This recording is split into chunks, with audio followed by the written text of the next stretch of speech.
प्यारे भाई और बहनों, पिछले सत्र में जैसे कि हमने देखा, अय्यूब के मित्र बिल्दद अय्यूब को श्राप दे रहा था। हमने उस बुराई को देखा। उस पूरे अध्याय में उसने उन श्रापित शब्दों का इस्तेमाल किया।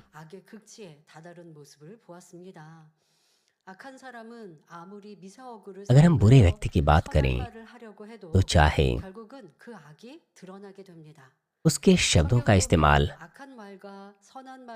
इतना ही साफ क्यों ना हो, लेकिन उसकी बुराई प्रकट हो ही जाती हैं। बाइबल में हम देख सकते हैं कि बुरे शब्द भले शब्दों से उनके फलों में किस तरह से अलग होते हैं। ये अबीगैल और उसके पड़ोसी के विषय में है। ये दाऊद और अबीगैल के विषय में है। दाऊद जब भाग रहा था, जब वो जंगल में था, तो दाऊद ने धनी व्यक्ति नाबिल से कहा कि वो उसे मदद करें, क्योंकि वो अपने साथियों को खाना खिलाना चाहता था। इससे पहले दाऊद ने नेबिल की मदद की थी।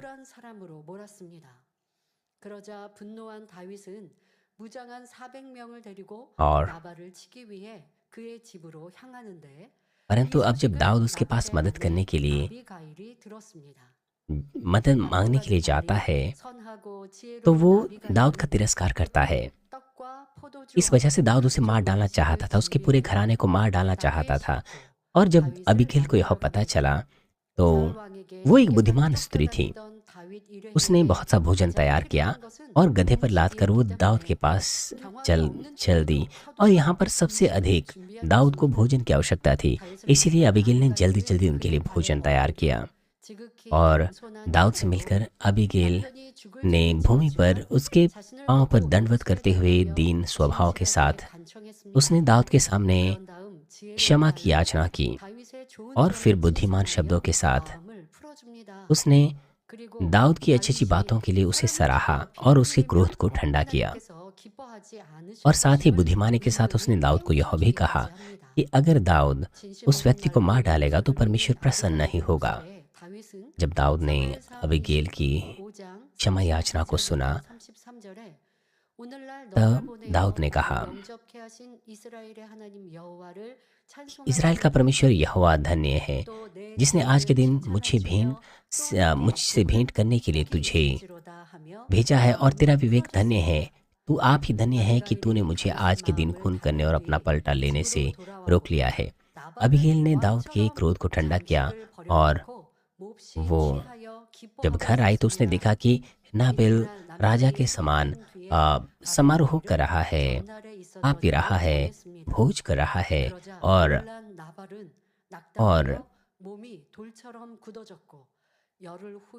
वो पूरी तरह से मदिरा पिए हुए है। यह सब देखकर अबीगैल बिल्कुल हैरान हो गई कि वो किस तरह की परिस्थिति से निकल कर आई है, लेकिन उसका पति क्या कर रहा है। लेकिन 10 दिनों के बाद उसका पति मर गया। लेकिन उसके बाद अबीगैल ने आशीष प्राप्त की, लेकिन उसका जो पति है वो मर गया। और उसके बाद जो अबीगैल है वो इस्राएलियों की रानी का आदर उसने प्राप्त किया। इस तरह से हम देख सकते हैं कि अबीगैल ने जिस तरह के शब्दों का इस्तेमाल किया, उन शब्दों के द्वारा उसने अपने ऊपर आने वाले कष्टों को दूर किया। इस प्रकार मुझे भी आशा है कि हमारे सदस्य हमेशा उनके होठों से निकलने वाले पवित्र शब्दों के फलों के द्वारा परमेश्वर को महिमा दे सकें। पिछले सत्र में हमने 18 अध्याय को देखा था, जिसमें बिल्दद की श्रापित बातों को देखा था। जब बिल्दद की श्राप की बातें खत्म हुई, तब अय्यूब जो है 19 अध्याय में बातें करता है और कहता है कि तुम कब तक मेरे प्राण को दुख देते रहोगे और बातों से मुझे चूर चूर करोगे। इन 10 बार तुमने मेरी निंदा ही करते रहे। तुम्हें लज्जा नहीं आती कि तुम मेरे साथ कठोरता का बर्ताव करते हो। हालांकि अय्यूब कहता है कि उसके मित्रों ने उसे पीड़ा दी है। असल में अय्यूब स्वयं अपने आप को पीड़ा दे रहा था। अगर वो बहसबाजी बंद कर लेता तो वो खुद को पीड़ा ही नहीं देता। जब वो लगातार उस बहसबाजी में बढ़ते गए, तो वो अधिक विडंबना में पड़ गए और अधिक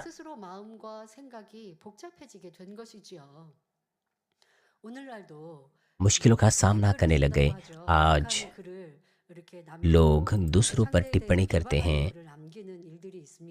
बहुत ही ज़हरीली टिप्पणियाँ करते हैं, वे दूसरों पर टिप्पणियाँ करते हैं। 그래도 그 마음의 고통이 덜할 것인데 그런데 사람의 마음이 참 이상하죠. 누군가 나를 욕한다. 그리고 그런 글을 यदि 남긴다라고 लोग 해도 그래서 उस तरह की 주변에서는 टिप्पणियाँ ना 그 पढ़ें, 마음 तो 아픈 उन्हें 이유가 कोई 있지 परेशानी नहीं होगी। 그래도 꼭 읽으려고 하죠. हालाँकि वो बुद्धिमान क्यों 그걸 ना हो या 읽는데도 उन्हें 마음이 बताया क्यों ना जाए 상처받고 कि वो उस 힘들고 तरह 이럴 की 걸 टिप्पणियाँ ना पढ़ें, 알지만 फिर भी 무슨 वो लोग उन्हें 말인지 पढ़ना 모르겠고 चाहते हैं। 그거를 यद्यपि वो जानते 읽다 हैं 보면 कि उन 더 टिप्पणियों को 스스로 पढ़ने के द्वारा 고민해지고 उन्हें 괴로워지게 पीड़ा 되죠. होगी, उन्हें दुःख होगा, मगर 그러다가 फिर भी वो उन टिप्पणियों को पढ़ते हैं और 스스로를 टिप्पणियों को 다 पढ़ने के बाद 괴롭히게 उन्हें 되고 दुःख होता 그러지 है, 않습니까? उन्हें चिंता 그러면 होती है और 여러분들도 अंत 누가 में वो 악한 खुद 말을 को 자꾸 दुःख देते 한다고 हैं। 해봅시다. मान 사람이 लीजिए 만나서 कोई 악한 말을 하면 आपके 최대한 안 बारे में 만나려고 कुछ 하겠죠. बुराई कहता है 그런데 या बुराई करता 요즘에는 है, 그 통신이 발달돼 있어서 전화로 악한 말을 하면 어떻게 할까요? 그러면 그 전화 क्योंकि आज 안 받으면 संचार के 되죠. माध्यम काफ़ी 그 문자 남기면요. 요즘에 차단하는 것도 있어요. 그러면 그 사람이 무슨 문자 남겼는지 संचार 내가 के माध्यम आज 안 볼 수 있잖아요. काफ़ी 그런데 그러지 않고 그 विकसित हो गए हैं। हम उन 그대로 읽고 뭐 संदेशों को 생각하고 डिलीट भी कर सकते हैं, मगर कुछ 어떤 ऐसे 사람은 लोग हैं 아들을 가지고 जब वो 그런 걸 उन 남겨놨다가 मैसेजेस को 아, पढ़ते हैं 나중에 तो 내가 वो 그 खुद पीड़ा 사람을 उठाते हैं। 송사해야지 이렇게 하기도 하던데요. 여러분들 내가 스스로 왜 고통을 받으려고 합니까? 요 또한 क्यों वो 친구들의 말에 खुद को पीड़ा इस प्रकार से 열광하지 देते हैं? 않고 묵묵히 자기를 궁구했다면 스스로 이렇게 공고한 자로 괴로움을 당하지 यदि 않을 것인데 अय्यूब भी 자신이 내 이게 뭐예요? अपनी 내가 परिस्थिति के 힘들지 बारे में 뭐 सोचता, 내가 विचार करता, 어떡하라고 그 क्योंकि 고집 अय्यूब 내 ने 자존심이 अपने मित्रों को 상하니까 उस 그를 बहसबाजी में 넘기지 हराने 못하니까 की कोशिश की 갖고 थी, 된 क्योंकि 것 उसके अंदर 같아요. 자꾸 अहंकार 이러고 था। 있다 보면 वो नहीं चाहता 내 था कि उसके अहंकार 마음이 को उसके 괴로움을 गर्व को ठेस पहुंचे, 더해집니다. 선이 있는 इसीलिए 사람은요. उसने पीड़ा 악한 उठाई, 말을 इसीलिए वो चिंता 하지도 में आ गया। 않지만 मगर 들으려고 अगर आपके 하지도 पास भलाई 않아요. है तो आपको 제3자의 बुरे 말, शब्द 뭐 कहने की 상대의 आवश्यकता भी 말 नहीं है 누가 और 저 ना ही 사람이 आप 이런 बुरे 말을 शब्दों को सुनना 비방한다 듣고 चाहेंगे। 싶을까요? 선한 사람은 듣고 싶지 क्या 않아요. आप 그게 사실이라는 걸 알고 싶지 않아요. किसी को 그리고 भी 누가 나에게 악한 말을 बुरा 해도 शब्द 그건 또 कहते हुए या बुरी 우연하죠. बातें 들으려고 कहते 할 हुए 필요가 सुनेंगे? 없는 आप 것이죠. बिल्कुल नहीं सुनना चाहेंगे। 그런데 왜 우리는 그렇지 않고 악한 거에 자꾸 귀를 क्यों 기울이고 हम दूसरों की 얘기를 बुरी बातें 돌려서 सुनना चाहते हैं? 없는 데와 क्यों हम 더 दूसरों की 하고 बुरी 더 बातों पर ध्यान 배우고 देते हैं और 더 क्यों हम बुरी 읽지 बातें बोलते 바로 हैं और इस 여기서 प्रकार से 그렇게 됐다는 것을 आ, 알아야 하겠습니다. विवाद उत्पन्न करते हैं? ये सब बातें 여러분에게 हमारी 그 बुराई से उत्पन्न 친구들이 होती हैं, हमें ये 말로 पता होना 꺾는다 चाहिए। 했는데 말을 꺾는다는 पाठ में 것은 अय्यूब कहता है 결론자는 कि उसके मित्रों ने 실험자였습니다. शब्दों के द्वारा 결론자 उसे 서로를 चूर-चार कर दिया 가리켜 है, 옳고 그름을 अर्थात 따지는 दूसरों के साथ 것을 बहसबाजी 뜻하는데 करने से चूर-चार 말을 करना, अर्थात उसकी 꺾는다는 것은 बातों को 상대의 का 말을 खंडन करना। 묵살함으로써 다음 말을 꺼내지 못하도록 막는 것을 의미합니다.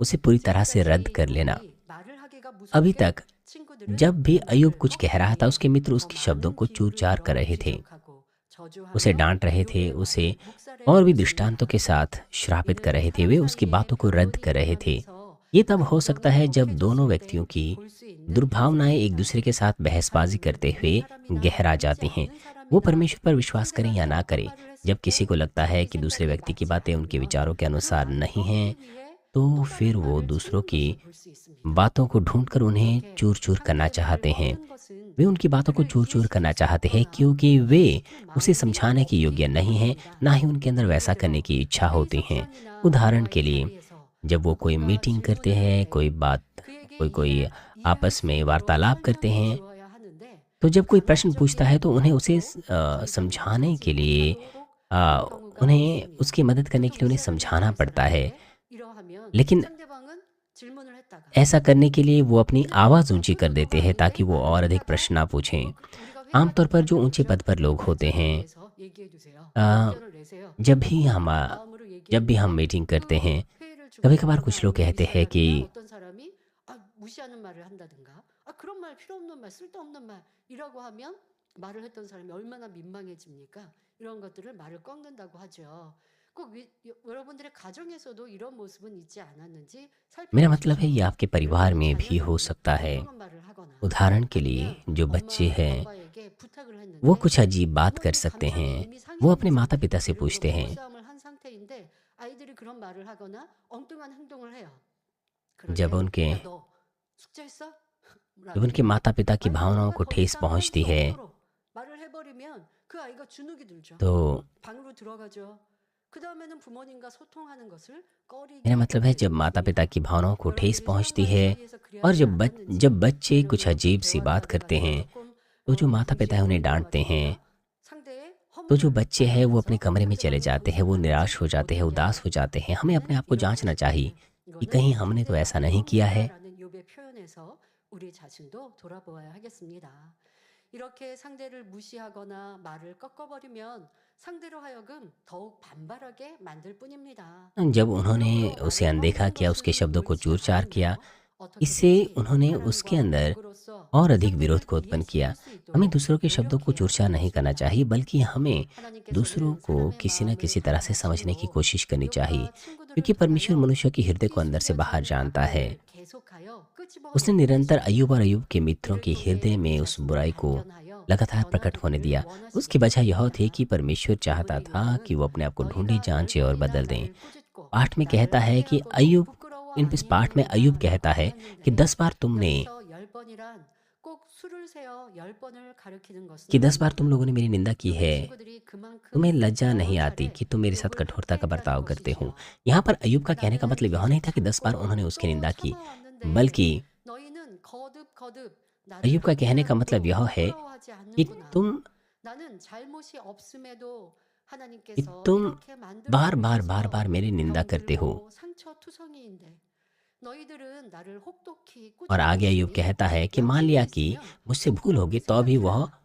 भूल मेरे 이런 सिर पर ही होगी। 의도로 तुम 말하는 सचमुच मेरे 것입니다. विरुद्ध अपनी बढ़ाई करते हो और 욥은 자기처럼 और 의로운 प्रमाण देकर 사람이 मेरी निंदा 고통 करते 속에 हो। 헤매고 있건만 और यह जान लो कि ईश्वर 친구들이 ने मुझे गिरा 그처럼 दिया और 혹독하게 대하는 मुझे अपने 것은 जाल में फंसा दिया है। 도저히 있을 수 없는 행위라고 생각하고 있는 अय्यूब कहता 것입니다. है कि हाँ, 그래서 친구들의 행위가 부끄러운 इ- 일이라는 वो 것을 इस योग्य नहीं कि 깨닫게 उसके साथ इस 해주고자 तरह का 하는 बर्ताव किया 것입니다. जाए। अय्यूब 여러분 उनको इस बात को 욥과 दर्शाने की कोशिश 또 कर रहा है कि 여러분들이 उनके जो कार्य 일상생활 है वो 할 कितने 때나 बुरे हैं। 친구나 사람 पति पत्नी 사이에서도 के 보면요. बीच जब 사람이 나에게 너무 심하게 आप 행동을 한다. अपने 어떻게 그런 말과 그런 행동을 할 수 있지? 그렇게 하는 건 저 사람은 나쁜 거고 그렇게 मेरा मतलब 부끄러운 है 일이야. 그렇게 하는 당신의 행동이 부끄러운 거라라고 나는 생각하는데 상대방은 그렇게 생각하지 않고 할 말을 한다든가 아니면 내가 당신의 잘못을 지적하는 건데 라고 도리어 전혀 잘못을 모르는 이러한 경우들도 볼 수 있습니다. 지금 욥의 친구들과 욥의 상황이 그리하고 있어요. 욥은 친구들을 향해서 너희가 지금 अय्यूब और 나의 उसके मित्रों के 행세를 बीच भी इसी 지적하고 प्रकार की बातें 나무라고 हो रही 하는 थी। 건 있을 수 없는 अय्यूब को लगा 행동이야. कि 잘못된 거야. 라고 अय्यूब ने अपने मित्रों 생각하면서도 के कामों के बारे में 주장하고 सोचा 깨우쳐 कि उसके 주려고 मित्रों 말하고 있지만 के जो कार्य थे वो 친구들은 बहुत ही 전혀 खराब 그거는 थे 잘못이라고 생각 안 해요. और अय्यूब ने उन्हें 그러니까 उनके 욥의 입장은 कामों को 친구들의 एहसास 행위가 कराने की 너무 कोशिश 나빠요. की कि 여러분 उनके काम 이것은 우리의 삶 속에서도 कितने 자주 अनुचित 발생되고 थे। 있는 일입니다. अय्यूब और उसके मित्रों के 여러분들 विचार 상대와 대화를 बहुत अलग थे। 하거나 만났을 때 너무 ये 답답하신 हमारे साथ भी हो 사람이 सकता है 있는데요. जब हम दूसरों से बात 저 करते 사람이 왜 हैं। 저렇게 행동을 하지? 왜 आपको 저렇게 말하지? 너무 चिड़चिड़ापन हो सकता है, 답답해. आप नहीं 나는 समझ पाते हैं कि 상대방이 क्यों कोई व्यक्ति 그러는데 इस तरह से बात कर रहा 상대방은 है। 전혀 그렇게 느끼고 알지 못해요. जबकि 이 आपको 욥과 क्रोध 욥의 आता है 친구를 लेकिन 보면 सामने 제 वाले को वैसा 3자가 महसूस 그런 नहीं 모습을 होता है। 보니까 둘이 똑같은 사람들끼리 다투고 있다든가 아니면 욥의 इसलिए हम 입장에서 तीसरे 친구들이 व्यक्ति 너무 हैं जो अय्यूब और 좋다고 उसके मित्रों 또 की 욥의 स्थिति को 친구들도 욥이 जांच रहे हैं। 좋다고 자 이렇게 보이고 있죠. 여러분도 누군가 싸우고 다툴 때 변론할 때 원수 맺을 때 जब आप 그런 झगड़ा 사람과 करते हैं या दूसरों से वाद 그럼 विवाद 어떻게 하면 करते हैं, 됩니까? 나는 आपको पता 상대방이 होना चाहिए 답답하다고 कि आप भी 생각하는 वही कर 그게 रहे हैं। 옳은 것만은 아니라고 आपको नाराज़गी हो सकती है 생각하십니다. दूसरे व्यक्ति से 욥과 욥의 बातचीत 친구가 करते 서로 हुए, 그러고 있다는 लेकिन आपको 말이에요. पता होना 그럼 चाहिए 어디가 कि 옳으냐? आपकी जो भावनाएं हैं वो 옳지 उचित 않다는 नहीं 거예요. है। 틀렸다는 अय्यूब और उसके 거예요. मित्रों में कौन सही था? 근데 여러분 삶에서 이런 일이 दोनों 있을지 तरफ से वे 몰라도 गलत थे 어떻게 저럴 수 있지? और वहीं 서로 आपके जीवन में भी हो 잡으려면서도 सकता 어떻게 है। 모를 수 있지? हो सकता है आप 몰랐을 दूसरे व्यक्ति 거예요. को ना समझ पाएं, उसके कामों को, 근데 내가 उसकी 모르는 बातों 사람한테 को। 자꾸 깨우쳐 주려고 하면 지금 욥과 욥의 친구처럼 इसीलिए आप 돼버리더라고요. 그리고서 उसे जागृत 몰라. करने की कोशिश 그렇게 करते हैं। 생각하지 마세요, 여러분. 그걸 답답해할 필요가 없어요. 내가 आपको 상대방을 답답해하고 있는 내 नाराज़ नहीं होना 스스로 चाहिए। 지금 जब आप नाराज़ 욥처럼 होते हैं 강한 모습으로 상대를 तो फिर आप 지적하고 अय्यूब के 있는 समान ही 그것을 हैं। 찾아내야지. 선과 आप 진리가 가득하면 아무리 있을 수 दूसरों 없는 की 말을 गलतियों को 하는 दर्शाते 상대도 हैं, 아니 어떻게 저럴 수 परंतु 있어 जब आप 하지 भलाई 않아요. और सत्य से भरे रहते 오히려 हैं तो 어찌할꼬 어떻게 도와줘야 할까? 지금 आप ऐसा नहीं 얘기하면 करेंगे, 변론만 될 뿐이니 बल्कि 기를 주지 आप उन पर 않고 내 दया 마음을 करेंगे, क्योंकि 평안하게 आप बहसबाजी से 하고 बचना चाहते हैं, 상대에게와 불편한 इसलिए आप खुद को 마음으로 शांत करेंगे। 이것으로 힘들고 괴롭고 말을 하고 싶은데 말을 하지 못해서 답답하고 이건 다 내 악이고 내 의라고요. 그러니까 이런 इसीलिए 것을 जब आपको 깨달아야지. चिंता होती है, निराशा 내가 होती 너무 है 아파서 दूसरों से 왜 निपटते 자기를 हुए, 모를까 तो 하고 यह बुराई है। 비판할 आपको इसे 필요가 एहसास करना 없어요. चाहिए। आपको 우리 ऐसा नहीं सोचना है 인생들도 कि 다 सामने वाला व्यक्ति 똑같아요. इतना बुरा क्यों 자기가 है, 옳대요. क्यों वो खुद 나는 को नहीं जानता है। 잘났대요. 근데 그걸 हर 우리 व्यक्ति 자신에게 अपने 보시자고요. आप को 저 सही 사람은 मानता 그렇게 है, 생각하고 있어. 하지 말고요. 내 자신에게 보자고요. 아, 나도 परंतु 내가 보는 आपको 상대방처럼 저렇게 답답하게 나를 못 보고 있지 않을까? 욥과 욥의 친구들처럼 저렇게 나는 인식하지 못하고 나는 인정하지 않고 상대방만 보고 있는 모습이 내 모습일 जिस 거야. प्रकार से अय्यूब और उसके 그럴까 मित्रों के 아닐까가 बीच में 아니고 हुआ, 그냥 이게 내 모습이다라고 생각하시면 자기를 발견하기가 쉽습니다. आपको खुद 그러라고 को भी 아버지 देखना 하나님 चाहिए, खुद को 이렇게 जांचना चाहिए। 욥기가 42장 길지 않습니까? 이렇게 길게 또 세밀하게 इसीलिए अय्यूब की 욥과 जो 욥의 पुस्तक है 친구들의 उसमें 42 अध्याय 변론이 पाए जाते हैं और 매일 परमेश्वर ने 왔다 갔다 하는 이 विस्तृत रूप से 말씀을 उसमें 기록하게 चीज़ों को लिखा है। 해주셔야지. परमेश्वर ने हमें दिखाया है कि 성령의 अय्यूब और उसके 감동으로 मित्र किस प्रकार से 혈통받은 종들이라면 बहसबाजी कर रहे थे, 지금처럼 वाद 격식구나 विवाद कर रहे थे। 우리의 모습을 다 보듯이 성도님들이 그런 말씀하신 때가 참 기쁩니다. 대행님이 우리 집에 지난주에 우리 집에 있었던 거 다 보고 가신 것 같아. 우리 집에 같이 계셨나 और 봐. हमारे 이렇게 सदस्यों ने भी इस 대화를 तरह से 해주시다가 अंगीकार 하는 किया। 얘기를 제가 전해드리면 너무 기뻐요. 성령님이 다 같이 보셨어요, 여러분. 아버지 하나님이 여러분 가정에서 벌어진 싸움도 다툼도 पवित्र 분쟁도 आत्मा सब 시시비비도 कुछ जानता है। 여러분 पिता 마음에 저 परमेश्वर 사람 सब कुछ 답답해. जानते हैं। 어떻게 저럴 수 सब कुछ 있지? 어떻게 आपके 자기를 저렇게 모르지? 했던 내 घराने में होने वाली 마음도 हर बात 다 को पिता 읽고 परमेश्वर 계셨던 जानते हैं।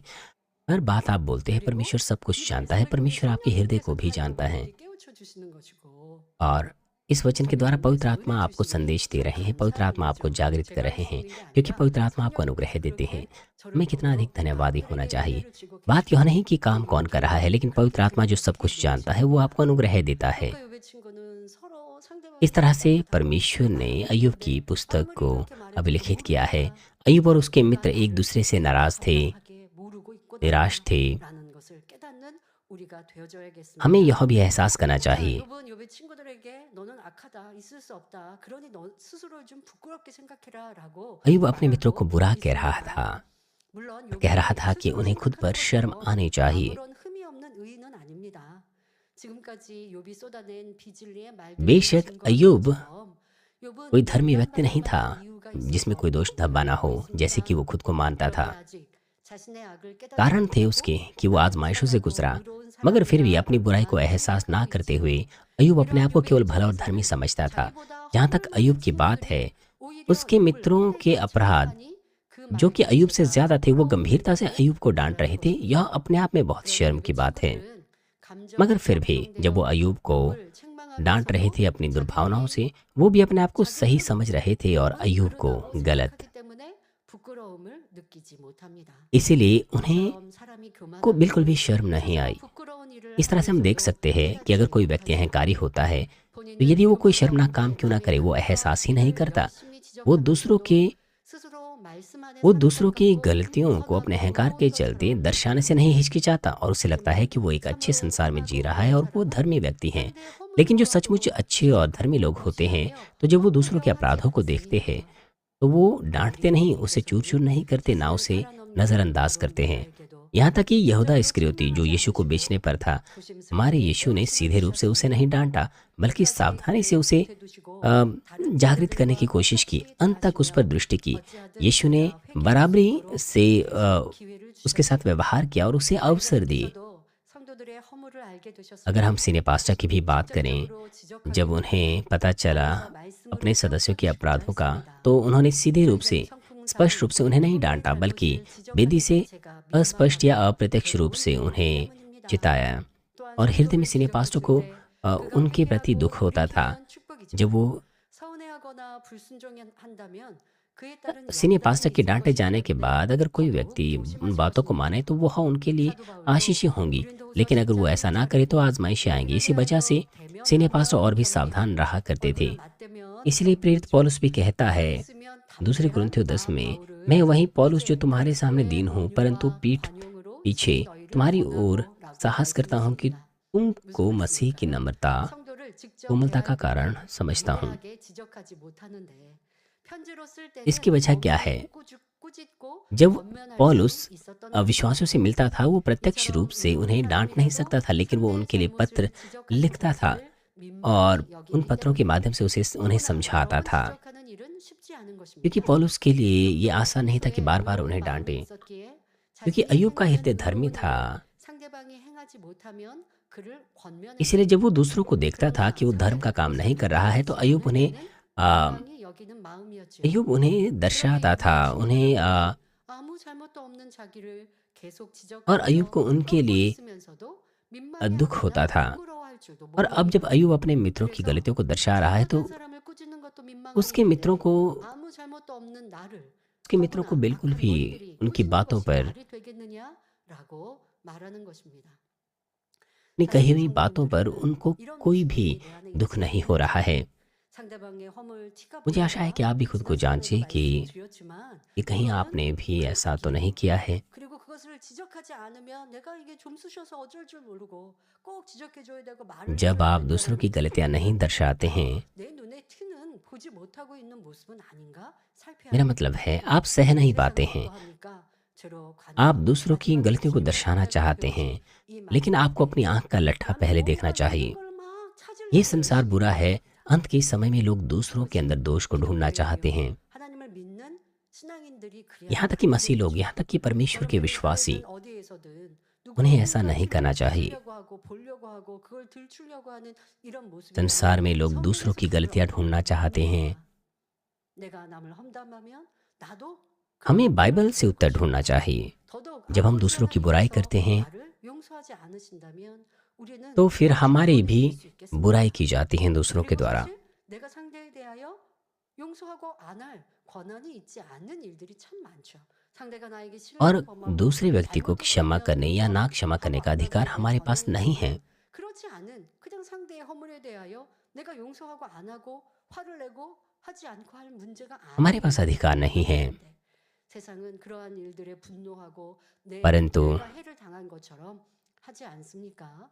이러한 모습이 진리와는 거리가 멀다는 것을 알아야 하겠습니다. 자, 이어지는 본문을 보면 क्योंकि ये बात सत्य से बहुत दूर है और हमें पता होना चाहिए इसके बारे में। आगे 4 और 5 पद में अय्यूब कहता है, मान लिया कि मुझसे भूल हुई तो भी वह भूल तो मेरे ही सिर पर होगी। यदि तुम सचमुच मेरे विरुद्ध अपनी बड़ाई करते हो तो प्रमाण देकर मेरी निंदा करते हो। यहाँ पर इसका मतलब यह नहीं कि अय्यूब अपनी गलतियों को मान रहा है जब वो कहता है कि मान लिया कि मुझसे भूल हुई है, क्योंकि अय्यूब के मित्र लगातार इस बात का दावा कर रहे थे कि वो बहुत बुरा है और सब बातों का दोष उसी पर जाता है। परंतु अय्यूब ने जो कहा उसका मतलब, कहने का मतलब यह नहीं था। 관아에 잡혀갔는데 신문 과정에서 극심한 고문의 고통을 못 이겨서 거짓 자백하는 경우에 비유할 수 있습니다. 즉 욥은 그동안 친구들과 मान लीजिए कई वर्षों पहले किसी व्यक्ति को पकड़कर जब अधिकारियों के पास लिया जाता था, उसको सताया जाता था, इसलिए वो झूठा अंगीकार कर लेता था। उसकी स्थिति यहाँ अय्यूब से तुलना की जा सकती है, क्योंकि अय्यूब इस बात को एहसास कर रहा था कि उसकी बातें नहीं मानी जा रही है, उन्हें समझाना मुश्किल हो रहा है, इसलिए वो इस तरह का बर्ताव कर रहा है जैसे मानो कि वो मान रहा है कि ठीक है माना तुम सही हो। परंतु अय्यूब वहीं नहीं रुका, वो तुरंत ही वापस लड़ने लग गया। यदि तुम सचमुच मेरे विरुद्ध अपनी बड़ाई करते हो और प्रमाण देकर मेरी निंदा करते हो। अय्यूब का कहने का मतलब था कि तुम मुझे एक बुरे व्यक्ति के रूप में देखते हो, मगर तुम कितने धर्मी हो, तुम अपनी धार्मिकता को दर्शाओ या अपनी धार्मिकता का प्रमाण दो। आइए और गहराई से हम इस शब्द को देखें। इस आयत में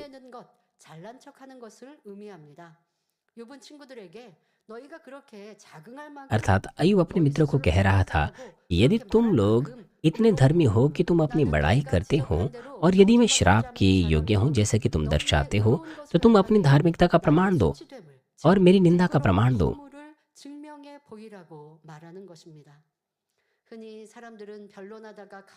जब लोग वाद विवाद करते हुए दर्शाए जाते हैं तो वो अक्सर 자기 말이 सामने वाले व्यक्ति के अपराधों को दर्शाते हैं। 화가 나는데 일단 उन्हें दुख होता है कि उनकी बातें नहीं मानी जा रही 상대의 हैं, 허물이나 잘못을 드러내므로 어떻게 इसलिए वो 하든지 दूसरों के अपराधों 상대를 को 끌어내리려고 या 하는 गलत कामों को 것이죠. दर्शाते हैं 지금 ताकि उस 욥이 व्यक्ति 이와 को 똑같은 और बेइज्जत 심정으로 कर सकें। 말하고 있습니다. अय्यूब का इरादा भी यही था जब अय्यूब उनसे बातें कर रहा था। 그러면서 상대의 잘못과 허물을 막 얘기해요. 그러면 상대방은 자기를 이제 변호하든 뭘 이렇게 얘기하다가 안 될 때 जब कोई एक व्यक्ति दूसरों के अपराधों के बारे में बोलता है 어떤 생각이 떠오르는지 아십니까? 자기는 상대방은 나를 지적하고 책망하는 상대방은 잘못이 없는가? 하고 상대방의 잘못이 불현듯 떠오르게 되죠. 차마 입으로 내지 못하기도 하지만 그렇지 않고 동등하든지 아니면 지금 내 화가 머리끝까지 올라오면 직장 생활하다가 상사가 나를 막 그렇게 책망하고 뭘 이렇게 आपकी कार्यशालाओं में जब आपके 그런 बॉस 직원이 처음에는 죄송합니다. आपको 잘못했어요. डांटते हैं, 잘할게요라고 나를 낮췄어요. 그런데 자존심이 상하는 말까지 하면서 सबसे पहले तो 나를 हो सकता है आप खुद 몰아붙이면 को नम्र करें, 내가 이 परंतु 회사를 जब 그만둔다라는 आपके गर्व को 마음으로 ठेस पहुंचती 아니 हैं 당신은 뭐가 그렇게 तो आप 잘났습니까? छोड़ देना 당신의 चाहते हो, 부끄럽게 이렇게 하던데 या फिर आप 하고 अपने 또 बॉस से वापस 들춰내면서 बातें करना चाहते 상대가 हो, 더 이상 말을 못하게 막으려고 आप 하는 अपने 이러한 बॉस की 대화 गलती को ढूंढना चाहते 모습들 हो। 여러분들도 기억하실 텐데요. 나는 그리하지 않았나? 나는 이런 모습은 있지 않았는가? 그냥 आपको खुद 앞서서 को 말한 것처럼 भी जांचना 강압적으로 चाहिए कि 상대의 कहीं 말을 आपने ऐसा तो नहीं किया 더 है। 이상 말하지 못하게 하는 모습도 있고 아니면 내가 궁지에 몰리니까 상대의 허물을 들추어 말하면서 그러면서 당신은 뭐 더 잘난 것이 있느냐라고 ऐसे लोग हैं जब 대화해보는 वो 욥의 모습처럼 나는 이러한 모습이 서로 배우자 간에 아니면 친구 안에 회사나 사회생활을 하면서 사람들과의 관계에서 हमें जांचना 이런 चाहिए 모습은 कि 있지 कहीं 않는가 생각해 보아야 हम 합니다. ये तो ऐसा नहीं करते हैं 성경들 अपने साथी के 좋아하는 साथ, 하나님의 अपने 모습 मित्र के 이런 साथ या 모습은 अपने 아니더라도 सहकर्मी के साथ। 내 भले ही 생각이나 आपने इसी 이익과 प्रकार की बुराई 맞지 ना की हो, 않거나 परंतु मैं 내가 आपको चाहती हूँ 인정받지 कि आप 못한다 जांचें 생각될 때 कि 어떠한 आपने तब किस 모습이었는지 तरह का 또 बर्ताव किया 보시기 जब चीज़ें आपके 바랍니다. विचारों के अनुसार नहीं थी, 내가 या फिर जब 교인의 चीज़ें आपके 조직에 विचारों के 몰리고 अनुसार थीं। 선출되었을 때는 हो सकता 열정적으로 है 기도를 आप 했는데 जुनून से 다른 काम करें जब 성도에서 किसी 낮은 ग्रुप 직분으로 का 내려갈 लीडर 경우 점점 소극적인 모습으로 आ, 바뀝니다. आपको 내 दर्शाता है। 충성이 전과 같지 않고 लेकिन 시급해지고 अगले इलेक्शन में 속으로 मान 내가 लीजिए जब आपका 스스로보다 पद गिर 나은데 जाए तो फिर 생각하며 आपके जो काम 내가 हैं 그런 वो सुस्त पड़ 충성과 जाते हैं, आपका 열심을 जुनून 바라지 ठंडा पड़ जाता 않고 है। 인정받지 आप अपने आप को 못하는 것 सोचते हैं कि 같아 मैं तो उससे बेहतर हूँ, 서운합니다. लेकिन 또 모임에서 आपको पहचाना नहीं गया, उसके लिए आपको 지금 दुख होता है, 친구에게 निराशा होती है। 그래 और 네 साथ ही 말대로 내가 잘못했다고 치자. 그럼 अय्यूब 너희는 कहता 뭘 है कि 잘했느냐? ठीक है, मान 너가 लीजिए 잘한 कि तुम 것으로 लोग 내 सही हो, 잘못한 것을 깨우치게 लेकिन तुम 해봐. कितने 이렇게 धर्मी 말하고 हो, 있는 तुम 것이죠. उस बात का 그래서 प्रमाण दो। 여러분들도 내가 지적을 받거나 अय्यूब ये 할 बात अपने 때 मित्रों को कह रहा था। 상대방의 इसलिए जब 잘못을 आपको डांटा 생각하면서 जाता 그것을 है 같이 या फिर जब 지적하는 आपकी 모습은 गलतियां दर्शाई जाती हैं, 악이지 말씀을 주셨는데 그것이 악이라 했는데 그런 악은 아니어도 내 생각과 내 유익에 맞지 않고 내가 낮아진 모습에 있을 때 내가 했던 것들을 알아주지 않으니 서운한 모습이나 아니면 말로 내지 않았어도 나는 저 사람보다 못한 게 없는데 और जब 라고 आपका 생각하는 것 परिश्रम 이 또한 악이라는 것입니다.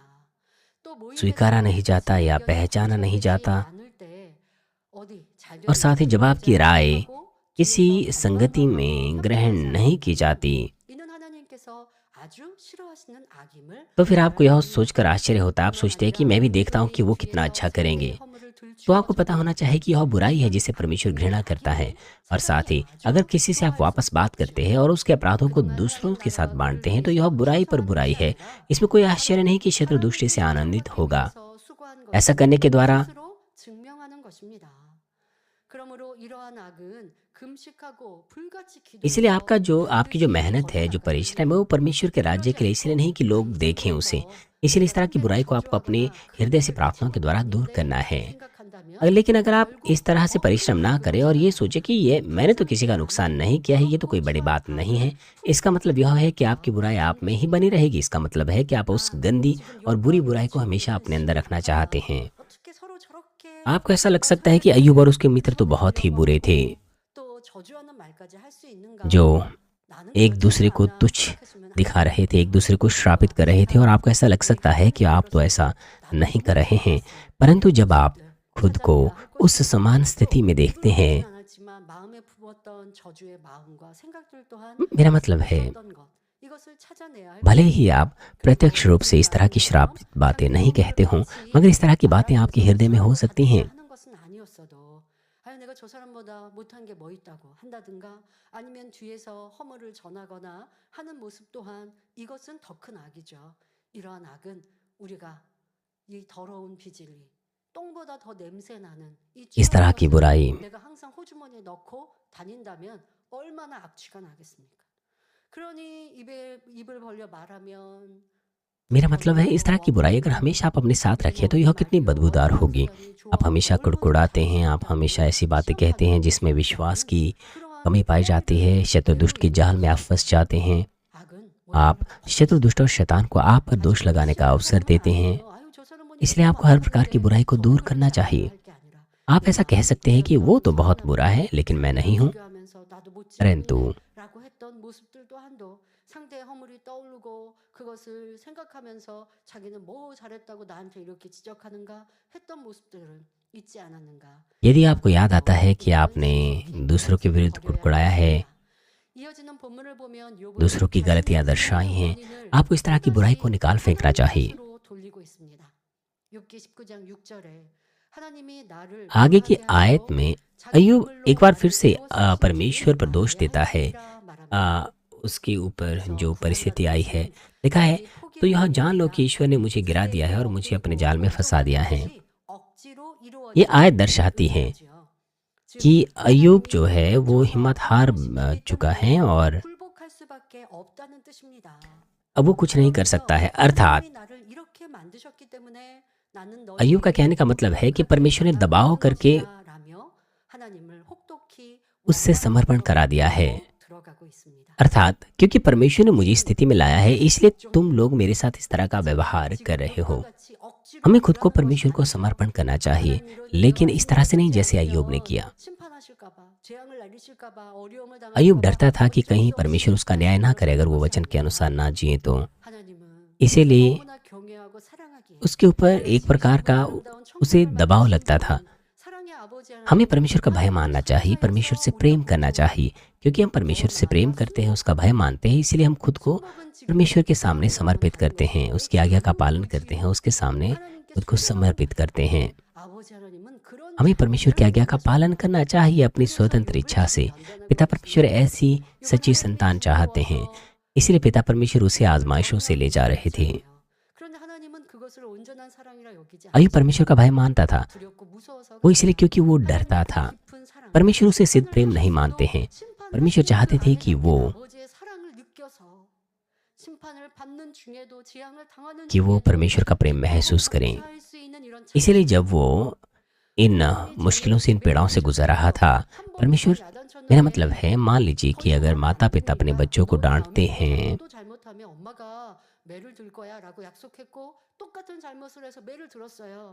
लेकिन उनके बच्चे लगातार गलती करते हैं और माता पिता लगातार बच्चों को डांटते हैं,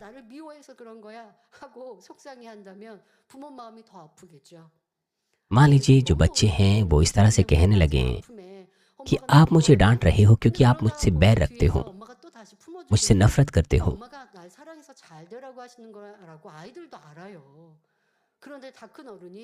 내가 잘못해서 엄마가 훈계하고 야단을 치시는데 나 미워하시나 봐. 오해한다면 이거는 완전히 원수 맺겠죠. यदि बच्चे अपने माता पिता को गलत समझें, हमें ऐसा नहीं करना चाहिए। हमें पिता परमेश्वर के विरुद्ध भी ऐसा नहीं करना चाहिए।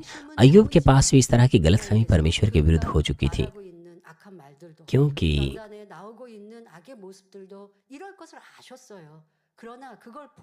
हालांकि अय्यूब का हृदय भला था, यद्यपि वो बुरी बातें कह रहा था, परमेश्वर जानता था कि ऐसा होगा क्योंकि ये प्रकट होनी चाहिए थी कि वे दूर हो सके। इसीलिए परमेश्वर शांत था इस प्रक्रिया के दौरान।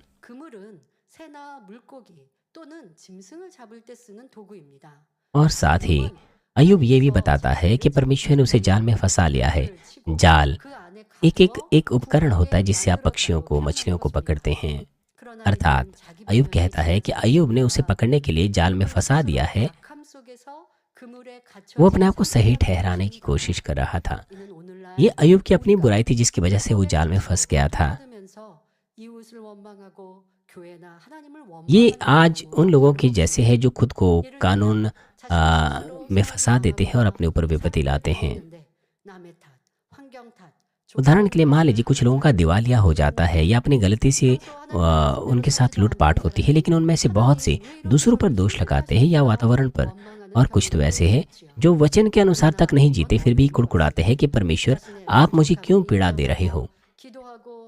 लेकिन कष्टों के दौरान हमें अपनी कमी घटियों को जांचना चाहिए, धन्यवाद देना चाहिए और वचन का पालन करना चाहिए। और ऐसा करने के द्वारा हम इस तरह से हम उन पीड़ाओं से मुक्त हो सकते हैं जो मानो जाल के समान हैं और तेजी से ठीक हो सकते हैं। परमेश्वर ने हमें उद्धार देने के लिए, अनंत जीवन देने के लिए अपने इकलौते पुत्र को दे दिया। वो हमारे साथ स्वर्ग के मार्ग को साझा कर रहा है इस विधि से प्रचार किए हुए शब्दों के द्वारा। लेकिन कुछ ऐसे लोग हैं जिन्हें यह वचन दुखदाई लगते हैं। उसकी वजह यह है, अगर हम उनकी बात करें जो वचनानुसार नहीं जीते, सत्य उन्हें ऐसा लगता है जैसे मानो सत्य उन्हें फाड़ रहा हो। उन्हें इस वचन के अनुसार जीना मुश्किल लगता है। उनका हृदय भारी हो जाता है, उन्हें डर लगता है। इस चर्च में हम बहुत से कामों को देखते हैं जीवित परमेश्वर के। हमने ऐसे कई मामले देखे हैं जहाँ पर लोगों ने चंगाइयाँ प्राप्त हुई। आप लोग जानते हैं कि ये चीज़ें कोई बनाई हुई कहानियाँ नहीं हैं। ये सब परमेश्वर के द्वारा किए गए कार्य हैं, कोई कोई मनुष्यों के द्वारा नहीं। ये परमेश्वर के कार्य हैं। परमेश्वर ने इस तरह के कार्य प्रकट किए हैं, इसीलिए हम इस बात को मानते हैं कि परमेश्वर जीवित है। परंतु कुछ लोग वचन के अनुसार जीना उन्हें मुश्किल लगता है।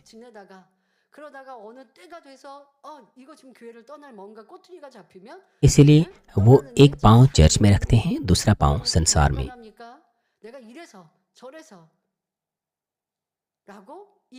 और जब वो चर्च छोड़ते हैं तो वो कई तरह के बहाने बनाते हैं। वो बुराई करते हैं और वो कहते हैं कि चर्च छोड़ने का उनके पास कारण है। तो फिर परमेश्वर उनके विषय में क्या कहेगा? क्या परमेश्वर ये नहीं कहेगा कि यह बुराई है? इसलिए हमारा केंद्र परमेश्वर होना चाहिए। परमेश्वर हमारा मापदंड होना चाहिए। कुछ लोग कहते हैं कि सीनियर पास्टर ने ऐसा कहा।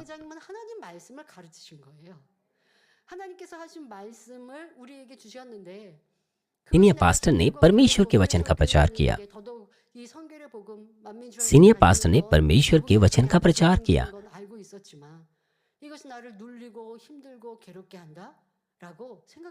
परंतु कुछ लोग कहते हैं कि परमेश्वर के वचन के द्वारा उन पर दबाव पड़ा जो उन्होंने इस कलीसिया में सुने थे। क्यों? आपको कारण पता होना चाहिए। क्यों सत्य का वचन आपके लिए दुखदाई बना? वो जो परमेश्वर से प्रेम करते हैं, सत्य से प्रेम रखते हैं, वो जो महसूस करते हैं कि सत्य ही जीवन है और उसके अनुसार कार्य करते हैं, तो यद्यपि वो सत्य के अनुसार जीते हैं तो भी वो सत्य में स्वतंत्रता का एहसास करते हैं, आज़ादी का एहसास करते हैं। क्या आसान है, दूसरों से बैर रखना या दूसरों से प्रेम रखना? तो फिर क्यों आप दूसरों से बैर रखते हैं? क्योंकि आपके पास शरीर है, शारीरिकता है। वो व्यक्ति जिससे आप बैर रखते हैं, उससे जब आप देखते हैं तो आपके अंदर बैर होता है, क्योंकि आपके अंदर शरीर और असत्य पाया जाता है। आप उससे मिलकर बने हैं।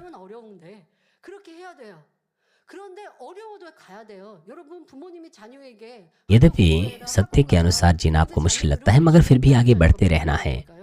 माता पिता बच्चों को कहते हैं कि पढ़ें, वो पढ़ाई करें, लेकिन वो बाहर खेलना चाहते हैं, वे पढ़ाई नहीं करना चाहते हैं। मगर फिर भी माता पिता उन्हें कहते रहते हैं कि वे पढ़ाई करें, क्योंकि वो चाहते हैं कि उनके बच्चे एक अद्भुत व्यक्ति बने।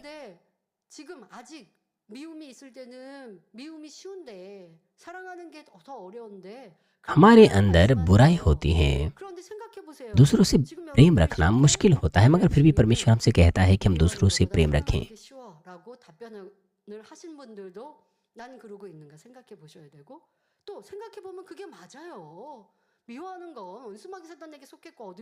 जब आप इस बारे में सोचें, बैर है वो शत्रु दुष्ट का गुण है, लेकिन प्रेम और क्षमा परमेश्वर के चरित्र हैं। अगर आप इस तरह का जीवन जीते हैं तो परमेश्वर से उत्तर और आशीषें आप प्राप्त करेंगे, परंतु 그래서 내 परंतु जब आप ऐसा नहीं करते तो इस तरह का जीवन जीना आपको 이 मुश्किल लगता 이것이 है। 아버지의 뜻이지. फिर भी आपको आगे बढ़ते रहना है। 그렇게 평생을 살았으니 계속 미워하려고 하지 마. 이런 구습들을 끊어내고 사랑해야지, 기도해야지, 노력해야지. 자, 그러면서 나를 복종시켜 나아가고자 지금은 수고스러워도 그렇게 해 가면 그러다 보면 그것이 쉬워지게 되고 भले ही अभी आपको मुश्किल लग रहा हो, लेकिन जब आप कोशिश करते रहें तो फिर यह आसान और आसान होता जाएगा 미워하는 게 정말 और आप 힘들어요. अपने हृदय को प्रेम और सत्य से भर देंगे। 미워하는 게 힘들고 사랑하는 게 더 쉬워져요. 그러면 तो फिर 얼마나 बाद में आपको 행복해지겠습니까? दूसरे व्यक्ति से प्रेम करना कहीं ज़्यादा अच्छा 미운 사람 या फिर 미워해서 प्रेम करना कहीं ज़्यादा 계속 आसान आपको लगेगा, 붙잡고 जबकि 있어요. बैर 그 रखना ज़्यादा 사람이 मुश्किल 나를 लगेगा। 괴롭혔는데 지금 तो फिर 억울함을 आपको कितनी खुशी 당했는데 होगी। 고소하다라고 अभी आपको हो सकता है 생각되지만 अच्छा लगे जब आप दूसरों से बैर रखते हैं, हो सकता है आपको खुशी हो, मगर पवित्र आत्मा आपके अंदर आनंदित नहीं होता है और आपके पास कोई उत्तर और आशीषें नहीं मिलती। यद्यपि आप प्रार्थना करते हैं, आपके अंदर कोई सच्चा आनंद नहीं रहता, सच्चा उत्तर आप प्राप्त नहीं करते। परंतु जब आप ऐसे व्यक्ति को देखते हैं जिससे आप बैर रखते हैं और आप उस व्यक्ति के लिए प्रार्थना करते हैं जिससे आप बैर रखते हैं, और अगर आप उस व्यक्ति पर दया करते हैं, आप उसकी मदद करना चाहते हैं, यदि आपके पास इस तरह का प्रेम है, उस व्यक्ति के लिए इस तरह की दया है, तो पवित्र आत्मा आनंदित होगा आपके अंदर। 자, 이것이 진리의 자유함이죠. यही वो सच्चा आनंद है जो यह संसार नहीं दे सकता। ये है सत्य में स्वतंत्रता। लेकिन सत्य में इस स्वतंत्रता को पाने के लिए हमें हिचकिचाहट के साथ आगे नहीं बढ़ना है, बल्कि हमें वो कारण होना चाहिए कि क्यों परमेश्वर कहता है कि हम ऐसा जिएं। लेकिन अगर आप लगातार आज्ञाकारी रहें, शुरुआत में आपको मुश्किल लग सकता है ऐसा करना, लेकिन अंत में आपको यह आसान लगेगा और आप परमेश्वर के आशीषों और उत्तरों के साथ अपना जीवन जिएंगे। परंतु आपको जांचना है कि परमेश्वर का वचन क्या आपको कठोर लगता है या नहीं।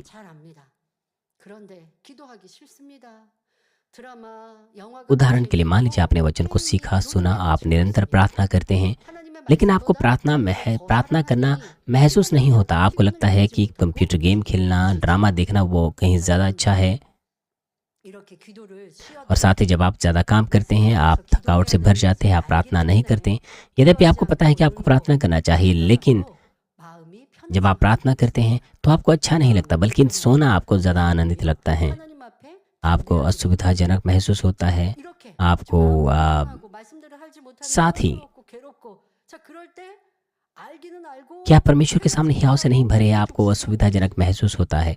आप वचन को जानते हैं, लेकिन आप वचन के अनुसार नहीं चल पाते हैं, इसलिए आपको लगता है कि परमेश्वर का वचन तो आपके लिए कठोर है। ऐसा लगता है कि आप परमेश्वर के वचन से बंधन में बंध गए हैं। आप परमेश्वर का वचन जानते हैं, लेकिन आपका शरीर आपको वचन के अनुसार चलने से रोकता है, इसलिए आपको असुविधा होती है। आपको चिंता हो जाती है कि कहीं आप किसी कष्ट में ना पड़ जाएं, क्योंकि आपने वचनानुसार नहीं जिया है। इसलिए परमेश्वर के समक्ष आपको हियाव नहीं होता है।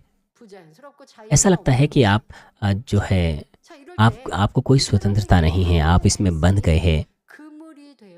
तो क्या इसका मतलब यह है कि परमेश्वर के वचन ने आपको किसी जाल में फंसा दिया है? नहीं, परमेश्वर का वचन कोई जाल नहीं है। जब आप निरंतर प्रार्थना करें तो आप शत्रु, दुष्ट और शैतान से सुरक्षा पाते हैं और तुरंत ही कष्टों में और समस्याओं में परमेश्वर से उत्तर प्राप्त करते हैं। लेकिन वचन का उल्लंघन करना अपनी इच्छाओं और लाभ के चलते आपको चिंता होती है, आपको हताशा होती है, आप खुद अपने ऊपर कष्टों को लाते हैं। परमेश्वर वो नहीं जो आपको चिंता दे, हताशा दे। वो हमारा प्रिय पिता है जो हमें आशीष देता है। यद्यपि परमेश्वर का वचन कठोर नहीं है, मगर कुछ लोगों को ऐसा लगता है जैसे जो ये वचन है ये हमारे लिए जाल है। परमेश्वर वो नहीं है जो हमें चिंता देता है या हताशा देता है, वो हमारा प्रिय पिता है जो हमें उत्तर और आशीष देता है। मगर फिर भी अय्यूब परमेश्वर के ऐसे हृदय को नहीं पहचान पाया, जो सचमुच बहुत दुखद है। आगे की आयत में भी अय्यूब लगातार अपने आप को सही ठहराने की कोशिश कर रहा है। वो कहता है, देखो मैं उपद्रव यूं चिल्लाता रहता हूँ परंतु कोई नहीं सुनता, मैं सहायता के लिए दुहाई देता रहता हूँ परंतु कोई न्याय नहीं करता।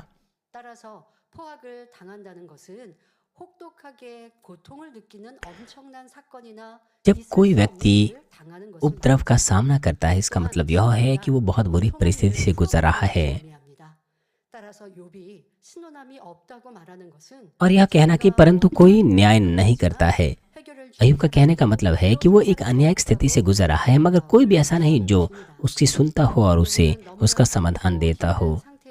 अत्यंत पीड़ा में और हताशा में अय्यूब बिल्कुल भी नहीं पहचान पा रहा था इस तरह की परिस्थिति को जिसका वो सामना कर रहा था। इस वजह से अपनी परिस्थितियों को दर्शाते हुए वो कहता है कि कि कि उसके ऊपर कोई दया नहीं है, और यद्यपि वो पूरी तरह से टूट चुका है लेकिन कोई उसकी दुहाई नहीं सुनता है।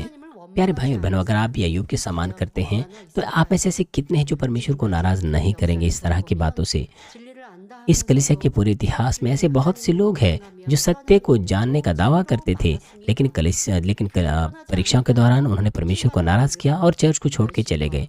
लेकिन यद्यपि आप चर्च को छोड़ के नहीं भी गए, लेकिन अगर आपने परिपूर्णता खो दी, दूसरे व्यक्तियों के साथ आप वाद विवाद करने लगे, तो आप अय्यूब के समान ही हैं। क्या वजह है कि अय्यूब परमेश्वर से उत्तर प्राप्त नहीं कर पाया? यद्यपि वो परमेश्वर से विनती कर रहा था, दुहाई दे रहा था।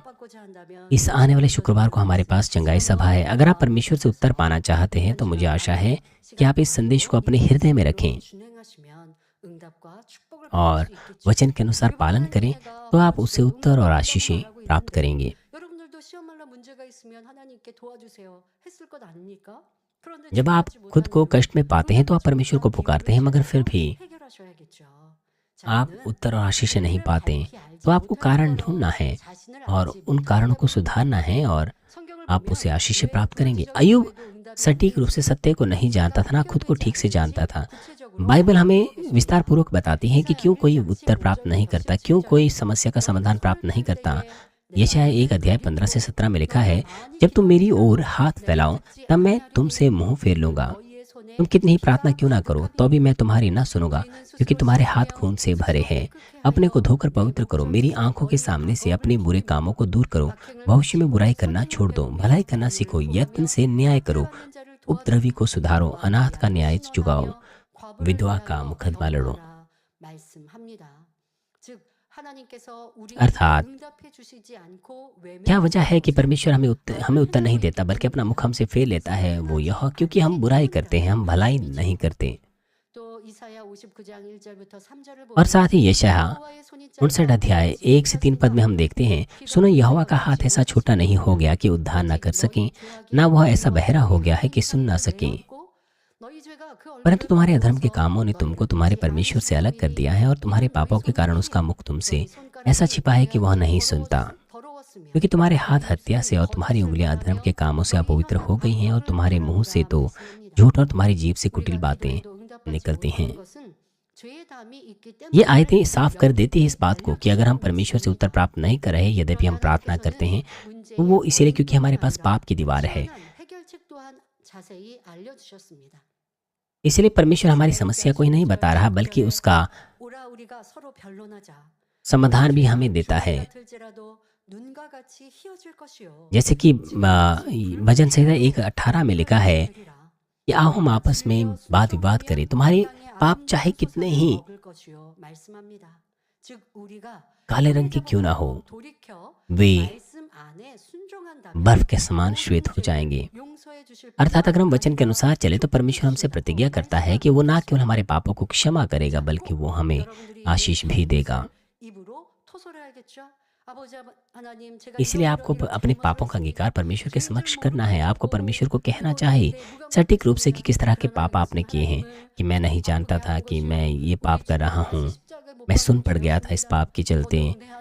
हाँ, इससे आपका हृदय टूटा, ये प्रभु को फिर से क्रूस पर चढ़ाने जैसा था। मेरे अंदर अभी भी ये बुराई है, मैं आपसे आशीष और उत्तर प्राप्त करना चाहता हूँ। आपको पश्चाताप करना है अपने बैर के लिए, दूसरों का न्याय और निंदा करने के लिए। आपको उन पापों का अंगीकार करना चाहिए और परमेश्वर से क्षमा को मांगनी चाहिए और परमेश्वर से मदद मांगनी चाहिए। आपको ईमानदारी के साथ पश्चाताप करना चाहिए और तब आपको अपने पापों से मन फिराना है, ज्योति और सत्य में निवास करना है और उन बातों का अनुसरण करना है जिनका परमेश्वर अनुसरण करने को कहता है। तब आप उत्तर प्राप्त करेंगे। ऐसा परमेश्वर कहता है। 응답 주실 하나님을 믿고 तो फिर अय्यूब को क्या करना था परमेश्वर से उत्तर पाने के लिए? उसे अपने मूल हृदय को जांचना चाहिए था, आनंदित होना चाहिए था विश्वास के द्वारा, धन्यवाद देना चाहिए था, तो वो परमेश्वर से आशीषें प्राप्त कर लेता। लेकिन सत्य के विपरीत परमेश्वर ने अय्यूब ने परमेश्वर के समक्ष दुहाई दी, लेकिन अपनी कुड़कुड़ाहट के साथ, शिकायतों के साथ। इसमें कोई आश्चर्य नहीं कि उत्तर नहीं आता। परमेश्वर ने स्वर्ग धरती को रचा है, वो मनुष्य के इतिहास को चलाता है, आशीष और श्रापों को चलाता है, वो सब कुछ उसके हाथों में है। इसीलिए अगर कोई आशीषें पाना चाहता है तो उसे सत्य में वचन का पालन करना चाहिए। परमेश्वर कहता है कि आनंदित रहो, प्रार्थना करो और हर बात में धन्यवाद दो। उसने ये भी कहा है कि भलाई से बुराई को जीत लो और अपने शत्रुओं से प्रेम रखो। यदि हम इन वचनों को अपने हृदय में साध लें और निरंतर उनके अनुसार चलें, तो फिर चाहे इतनी ही मुश्किल और बड़ी समस्याएं हमारी क्यों ना हो, परमेश्वर अपनी सामर्थ्य से उन्हें सुलझा देगा। लेकिन ऐसा ना करने पर अय्यूब निराश था, बुरी बातें कह रहा था, कुड़कुड़ा रहा था और बहाने बना रहा था।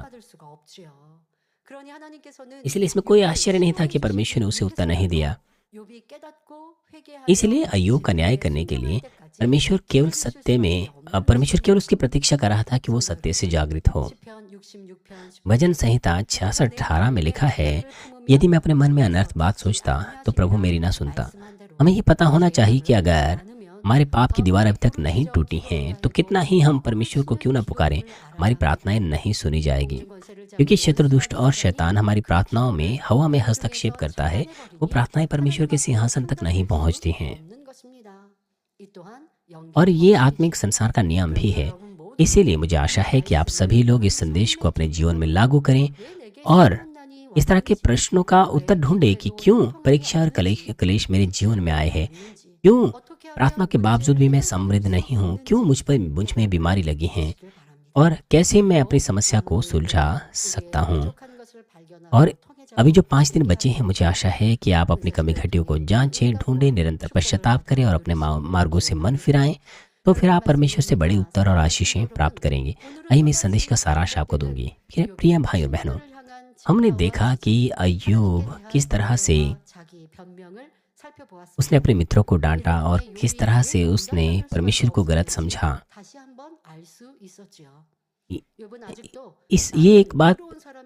ये बातें फिर से दर्शाती है कि क्यों अय्यूब आजमाइशों से गुजरा। अय्यूब अपने आप को एक बार फिर से धर्मी समझता है। उसे लगता है कि वो हमेशा परमेश्वर का भय मानता है, मगर परमेश्वर क्यों उसे दर्द दे रहा है। इसलिए वो निराश था। वो नहीं समझ पाया कि क्यों वो कलेशों से गुजर रहा है। उसे स्थिति अन्यायिक लगी, इसलिए वो लगातार कुड़कुड़ा रहा था, परमेश्वर से नाराज था। मगर विश्वास के पूर्वज जो सचमुच परमेश्वर से प्रेम करते थे, यहाँ तक कि तब भी जब वो आजमाइशों में पड़े, कलेशों में, परीक्षाओं में पड़े या मृत्यु के जोखिम में ही क्यों ना थे, वो अय्यूब से अलग थे।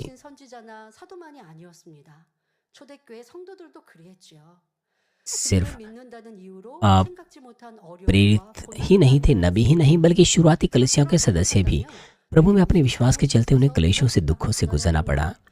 अगर वो अय्यूब के समान सोचते तो वो इस तरह से सोचते कि क्यों मैं इस तरह के सताव का सामना करूं, क्यों परमेश्वर ने अपना मुख हमसे फेर दिया है, क्यों परमेश्वर ने हमें इस तरह से बेड़ा में रहने दिया है। परंतु वे उद्धार के अनुग्रह के द्वारा आनंदित थे। सुंदर स्वर की आशा के साथ वे आनंदित थे और वो धन्यवाद के साथ आगे बढ़ते रहे। इसलिए उनके हृदय स्वर्ग से भरे हुए थे और अंत में वे अनंत स्वर्ग में महान बन गए। हमें परमेश्वर के प्रेम पर विश्वास रखना चाहिए, भरोसा रखना चाहिए, तो हम किसी भी परिस्थिति में विफल नहीं होंगे। पिता परमेश्वर हमारी दुहाई को सुनेंगे, वो आशीषें और महिमा देकर अपने प्रेम को हम पर दर्शाएंगे। यद्यपि अय्यूब अपने कामों में सिद्ध था, लेकिन अपने हृदय में वो सिद्ध नहीं था। इसलिए परमेश्वर ने आजमाइशें उसके ऊपर आने दी कि वो उसे सिद्ध बनाए। उसने उसे योग्य बनाया कि वो अपनी बुराई को ढूंढे। परमेश्वर का लोगों को आजमाइशों में डालना ताकि वो अपने अंदर बुरे गुणों को उखाड़ दें और उन्हें सिद्ध बनाए। 잘못으로 인해 연단을 받는다 할지라도 इसीलिए जब हम आजमाइशों के द्वारा शुद्ध सिद्ध होने के समान विश्वास पाएंगे तो हम भी आदर योग्य ठहरेंगे। इसीलिए भले ही अपनी गलती से हम आजमाइशों से क्यों ना गुजर रहे हों, अगर हम केवल परमेश्वर पर निर्भर रहें तो वह आजमाइशें आशीषों में बदल जाएगी। इसलिए चाहे कैसी ही परिस्थिति का सामना आप क्यों ना करें, आप सभी लोग आनंद और धन्यवाद के साथ हमारे विश्वास के पूर्वजों के समान विजयी हो और ऐसा विश्वास पाएं जो शुद्ध सोने के समान हो। 친구의 말을 이어 आइए सभी लोग साथ मिलकर 질타하며 संदेश को सोचते हुए प्रार्थना करेंगे। 화살을 돌리는 모습을 볼 수 있었습니다. 자신의 악은 발견하지 못하고 아직도 자신이 옳다 말하고 있는 욥의 모습 속에 나 또한 그리했던 것들을 깨우치게 하여 주옵소서. 우리의 삶에 아직도 상대방은 왜 저럴까 하는 답답함이 있습니까? 그 모습이 바로 내 모습임을 깨우쳐서 이제 변화되는 능력이 우리 가운데 있게 하시고, 욥은 답답하게 하나님이 내 기도에 응답하지 않는다 말하지만 하나님은 응답하시는 분이십니다. 우리 또한 왜 응답받고 치료받지 못했는지 그 이유를 발견하고 응답받을 준비를 할 수 있는 한 주간 되게 하여 주옵소서. 감사드리며 우리 주 예수 그리스도 이름으로 기도하옵나이다. 아멘. 당회장님의 환자를 위한 기도를 받겠습니다. बीमारों के लिए सीनियर पास्टर की प्रार्थना इस वक्त ग्रहण की जाएंगी। यदि आप बीमार हैं अपना हाथ अपने बीमारों को पर रखें। अगर आप बीमार नहीं हैं अपना हाथ अपनी छाती पर रखें। अपने हृदय की इच्छाओं के लिए इस प्रार्थना को प्राप्त करें। 할렐루야. 전능하신 사랑의 아버지 하나님, 이 시간 기도받는 모든 성도님들 위해 안수하여 주옵소서. GCN과 인터넷과 화상을 통해 기도받는 उन लोगों पर प्रकट कीजिए जो जीसीएन के द्वारा, इंटरनेट के द्वारा, शाखा और संघीय कलीसियाओं में और परमेश्वर की संतान संसार भर में ग्रहण कर रहे हैं। हृदय से विश्वास करने के योग्य उन्हें विश्वास दीजिए। नकारात्मक विचार और शक दूर कीजिए। तमाम क्लेश और आजमाइशें उनसे दूर कीजिए। सिर से लेकर पैर तक सभी अंदरूनी अंग, कोशिकाएं, ऊतक और तंत्रिकाएं और जो भी बीमार अंग है उन्हें पवित्र आत्मा की आग के द्वारा झुलसा दीजिए और मूल ज्योति के द्वारा। यीशु मसीह के नाम से मैं आज्ञा देता हूँ, शत्रु, दुष्ट और शैतान, सभी बीमारियां, रोगाणु, विषाणु और निर्बलताएं दूर हो, ज्योति आ जाएं। पिता परमेश्वर, कृपया उनके तमाम असाध्य और अंतकारी रोग पवित्र आत्मा की आग के द्वारा झुलसा दीजिए। तमाम प्रकार की महामारियां, मलेरिया सहित दूर कीजिए। सभी संक्रामक रोग जैसे कि जुकाम और बुखार उनसे दूर हो, उन्हें सुरक्षा दीजिए। सभी प्रकार के रोगाणु और विषाणुओं से, तमाम पेट, फेफड़े, जिगर, छाती, यूट्रिन और आंतों के कैंसर से उन्हें चंगा कीजिए। एड्स, लुकेमिया, दिमागी रक्तघात, उच्च रक्तचाप, धीमा रक्तचाप, मधुमेह, थायराइड की समस्याएं, हृदय, फेफड़े और स्त्री रोग और तमाम सूजन और जलन दूर हो और साफ हो जाएं। पोलियो, लकवा, गठिया और हर्निएटेड डिस्क से उन्हें चंगा कीजिए। पेट दर्द, सिर दर्द, मानसिक दर्द और सभी दूसरे दर्द गायब हो जाएं। मिर्गी, स्वलिनता, उदासी, तंत्रिका रोग और दूसरी मानसिक बीमारियां उनसे दूर हो। सभी प्रकार के लकवे खुल जाएं।